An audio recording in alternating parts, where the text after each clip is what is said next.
You've probably heard the word peptide mentioned in fitness circles, skincare commercials, or deep dive science articles, but it's often used as if everyone already knows exactly what it is.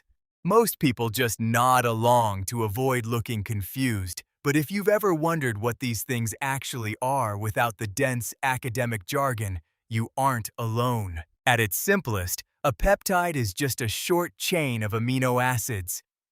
To visualize this, think of amino acids as the letters of an alphabet.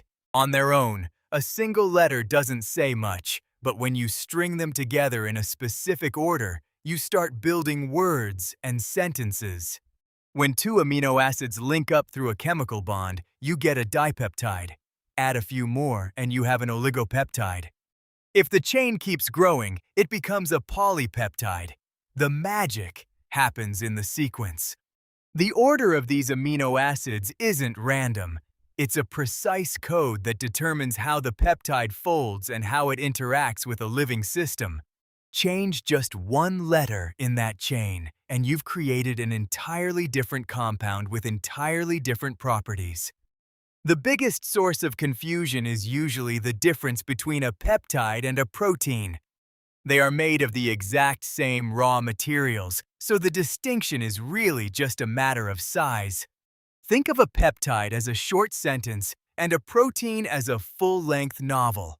Generally, if a chain has fewer than 50 amino acids, scientists call it a peptide. If it's longer than 50, it's a protein. Because peptides are smaller, they are much easier for researchers to synthesize and study in a lab, which is why they are such a massive focus in modern science. In nature, these molecules act as the body's internal messaging system. Hormones like insulin and oxytocin are actually peptides that tell your organs how to behave. They also play roles in immune defense and structural integrity.